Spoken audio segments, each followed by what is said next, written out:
Tidak mungkin anjing tiba-tiba menggigit tanpa ada gonggongan dulu, kan menggonggong dulu, menggonggong kemudian menyerang menggigit. Ya itu namanya yakiruhu. Yakiruhu menggigit, nyokot maksudnya. Hu ing opo kalep, hu ing annamam ila yaumil qiyamati marang dino kiamat. Ila khairi dzalika marang saliyani bentuk minas suwari saking piro-piro bentuk al-qabihati kang buruk, al-musyabihati kang nyerupani opo suar lima marang kondisi kana kang ono opo ma fihi ing dalem al-abdu minat tibai nyatani watak. Wa amma syaqiyyu fa idza sa'alahu munkarun wa nakir an rabbihi wa an dinihi wa an nabiyhi. Kita sekarang bicarakan tentang orang yang tidak beruntung. Makanya kan kita dianjurkan doanya, Allahumma la taj'alna saqiyan wa la mahruman. Ya Allah, janganlah jadikan kita sebagai orang yang tidak beruntung dan terhalang-halangi dari rahmatnya Allah. Ada juga orang yang tidak beruntung dari sisi kehidupan akhirat. Mereka siapa? Mereka yang punya akibat, mereka yang punya hukuman nanti di akhirat saat ditanya oleh mungkar nakir, mereka tidak bisa menjawab. Pertanyaannya mudah, tapi kalau saatnya tidak bisa menjawab, ya tidak akan bisa. Kenapa mereka tidak bisa menjawab? Zahaba aqluhu minal faza, karena grogi, nervous. Jadi wajar. Makanya dalam ilmu kesehatan itu, kalau kita mau mengukur tekanan darah seseorang, itu tidak boleh begitu datang langsung ditensi. Itu namanya dokter goblok. Oh betul. Saya berulang kali membuktikan. Saya kalau habis ngajar ngaji, bangun jam 3 segala macam, kemudian sampai subuh selesai ngaji, kemudian turun ke Surabaya setiap musim haji begini nih, kemudian dites, diukur tensi darahnya 130. Padahal yang ngukur tensinya cantiknya subhanallah. Loh betul, saya tidak bohong. Kalau ditanya itu, saya ketika ditanya istri, tadi berapa tensinya? 130. Loh kok tinggi? Masa kena hipertensi? Saya belum pernah kena hipertensi. Masa kena hipertensi? Yang Nancy siapa? Dokter perempuan. Cantik, saya bilang gitu. Saya ditanya cantik mana dengan saya? Ya saya apa padanya. Ya cantik sana gitu kan. Tapi kan cantik belum tentu mau memiliki. Coba orang kalau melihat duren, seneng duren kan, seneng muji-muji kan, dianggap rajanya buah, tapi tidak semuanya mau. Ya sama, perempuan lain boleh lebih cantik, tapi kemudian yang masuk ke dalam hati kan tidak semuanya. Kalau kemudian cantiknya seperti Anya Geraldine gitu, ya berat kitanya. Per bulan saja 200 juta, sanggup nggak? 200 juta per bulan itu nggak sanggup. Beli maskaranya saja itu Pak, butuh 200 juta. Pak Sanevo gimana Pak? Berat kan? Itu nikah jam 4, asar, maghrib langsung tolak, ditalak sudah. Nah, orang nervous itu satu hal yang tabii, satu hal yang wajar. Tetapi kalau dia berlebihan, itu menjadi masalah. Jadi kalau kita kemudian punya problem, kalau bahasa Arab itu al-qalaq, bukan kolak, bukan al-qalaq. Kolak itu nervous. Jadi kalau kita nervous itu wajar, sah saja. Jadi kalau kalian mau sowan yai deg-degan, melihat ta'aruf dengan calon deg-degan, itu wajar. Sidang skripsi, sidang tesis deg-degan wajar. Yang tidak wajar, yang berlebihan, manakala kemudian nervous itu terlalu banyak. Makanya kaidahnya dalam agama kan begitu. Perkara yang terlalu banyak tidak baik. Buktinya apa? Hatta fil ibadah, meskipun dalam ibadah. Satu ketika salah satu sahabat, hadisnya sahih ini, seorang sahabat itu dia wudhu di, kalau di sini Sungai Brantas lah, airnya banyak mengalir deras. Dia itu mengambil airnya tanpa hitungan. Kita kan begitu menikmati, kalau airnya besar kemudian bening begitu itu kan, wow, dinikmati betul itu. Apa kata Nabi? Kamu tidak boleh berlebihan. Direspon oleh sahabat dengan heran, apakah ada perilaku israf dalam ibadah? Iya, ada perilaku israf dalam ibadah. Jadi berlebihan dalam bentuk apapun termasuk dalam ibadah itu juga tidak baik. Makanya kalian itu sesuai dengan porsinya masing-masing. Makanya kan saya tidak pernah mewajibkan kalian untuk sholat malam 12 rakaat. Kelihatan wajahnya itu penuh penderitaan sholatnya. Allahu Akbar, susah sekali, itu kelihatan. Oh, yang jadi imam juga menderita kok. Jadi ya sudah, mampunya berapa begitu itu yang paling realistis. Kenapa Yai itu memaksakan untuk 12 rakaat? Karena beliau punya standar sebagai seorang pendidik. Beliau punya target. Yai itu punya cita-cita, punya keinginan bahwa seluruh muridnya itu melampaui capaian beliau. Beliau merasa capaiannya itu salah satunya didukung oleh sholat malam 12 rakaat. Berarti muridnya didorong 12 rakaat. Nah, kalau kalian kemudian 12 rakaat, ya itu dianggap berlebihan sudah. Kan nggak ikhlas. Sekali sholat malam 12 rakaat, habis itu tidur terus sampai siang. Ya sia-sia, itu yang tidak dimaui oleh Allah. Makanya sampai kata sahabat itu, apakah ada tindakan berlebihan meskipun itu kategori ibadah? Ada, kata Nabi.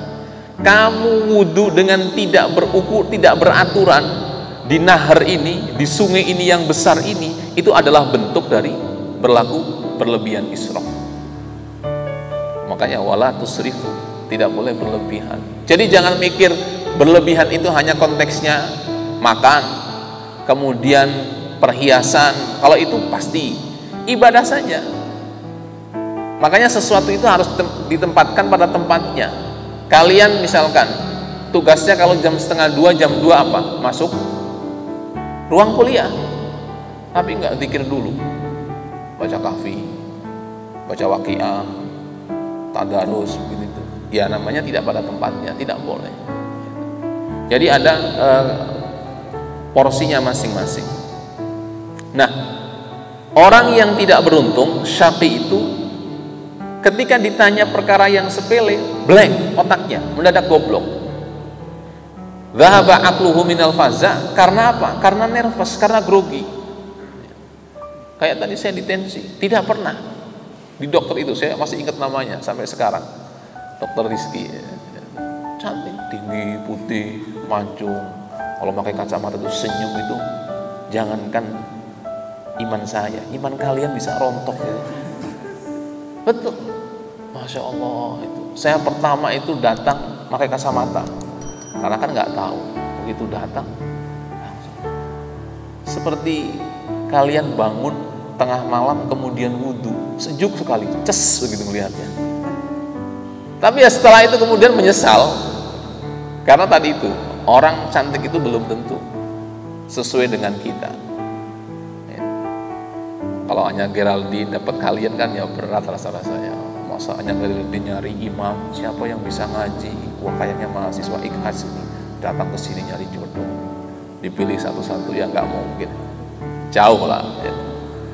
Nah itu karena apa? Karena grogi. Jadi grogi itu hal yang wajar. Ketika berlebihan itu menjadi abnormal, menjadi tidak baik.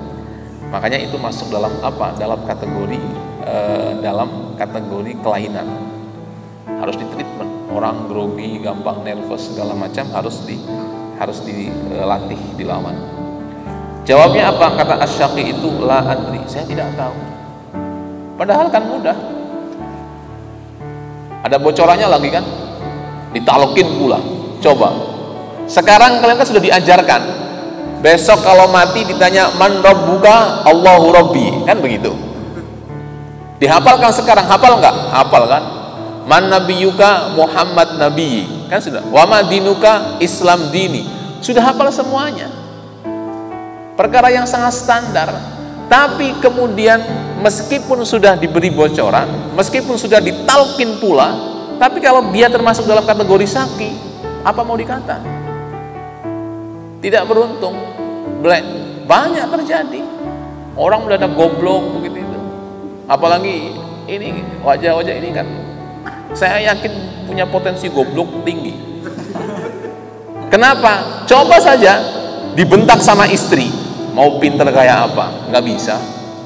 Itu gagah di sini itu kan, menguasai aktivis pergerakan. Kita tegakkan demokrasi, kita lawan kapitalisme, kita lawan nepotisme, gagah begitu itu. Begitu turun, pacarnya minta dijemput. Kenapa lama-lama? Goblok langsung. Jadi apa? Orang itu kalau nervous, kalau segala macam itu punya potensi. Ini yang bentak, baru calon istri, baru istri, belum mungkar nakir. Coba mungkar nakir.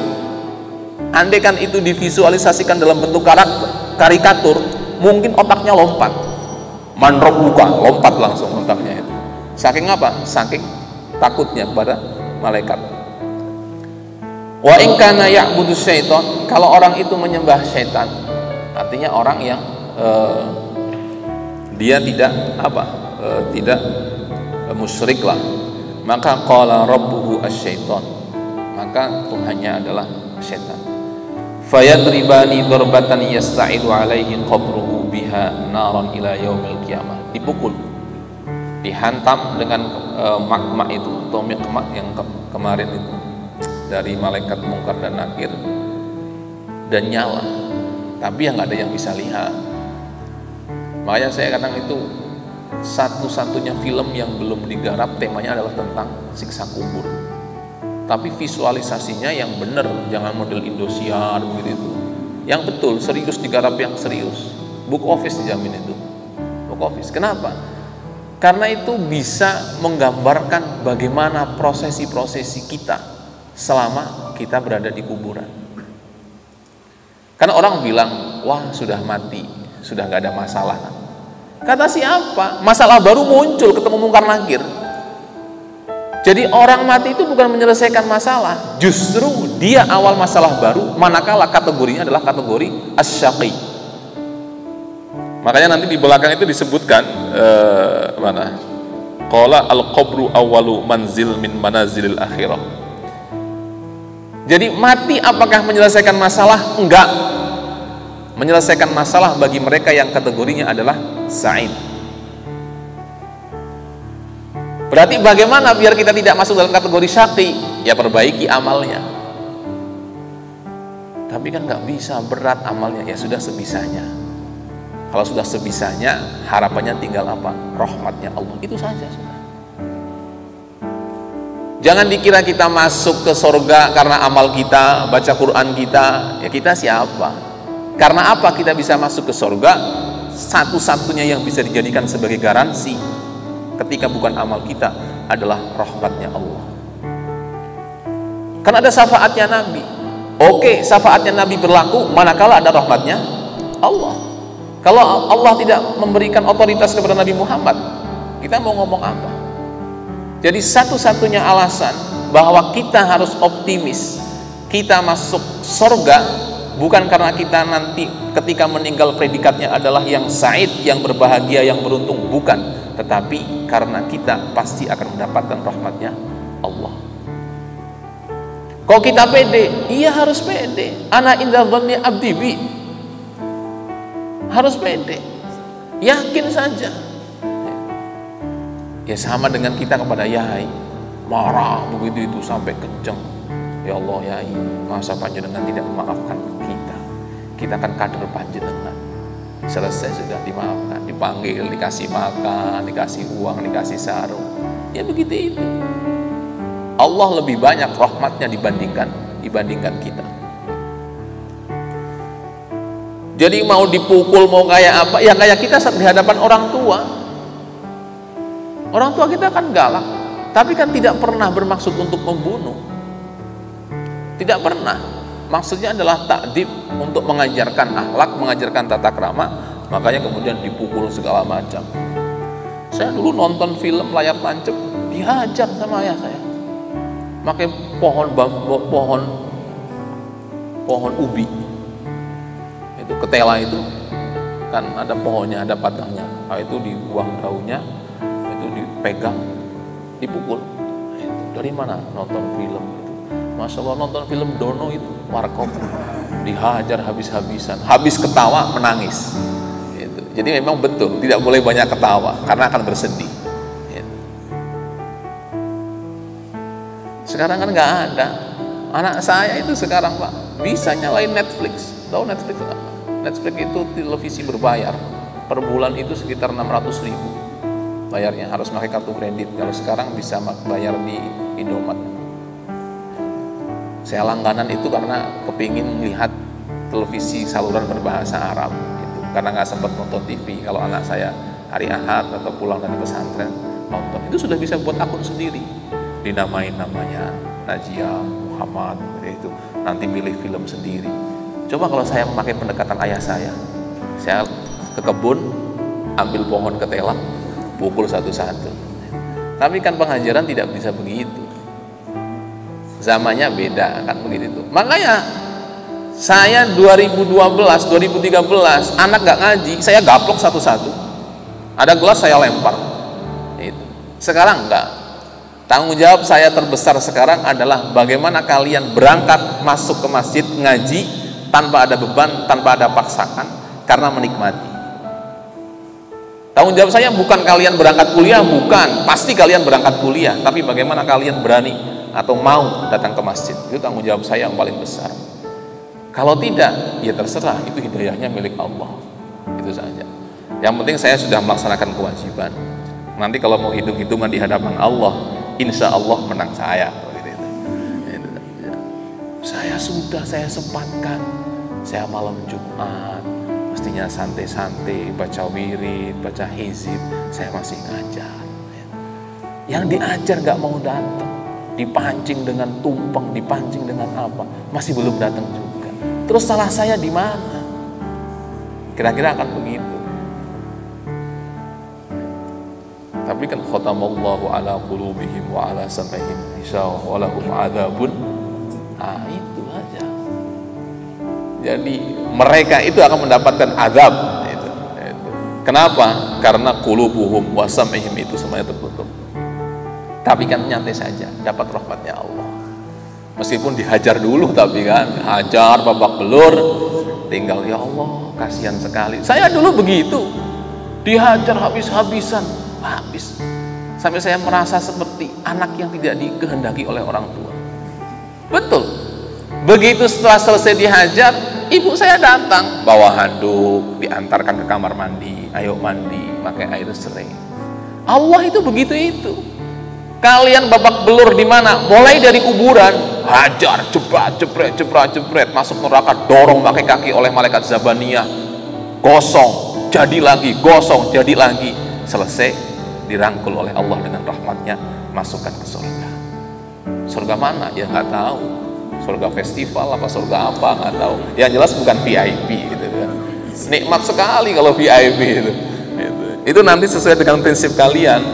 Muda, pura-pura, tua kaya raya, mati masuk surga. Transit dulu di neraka, jangan lupa. Ya, surganya siapa? Ya? Kalau surganya Pak Hambali, oke lah, Pak Hambali, nggak kasihan panjenengan kepada saya. Ya. Ketika disiksa, ya wujudnya api, tapi tidak bisa dilihat. Kenapa tidak bisa dilihat? Ini rahasianya. Siksaan-siksaan yang begitu tidak bisa dilihat agar orang justru tidak semakin takut dengan kematian. Harapannya apa? Tidak takut dengan kematian. Sebab satu-satunya akses untuk kita bisa berjumpa dengan Allah, untuk kita bisa berjumpa dengan kekasihnya Allah Nabi Muhammad adalah melalui kematian. Kalau orang takut mati, ya bahaya.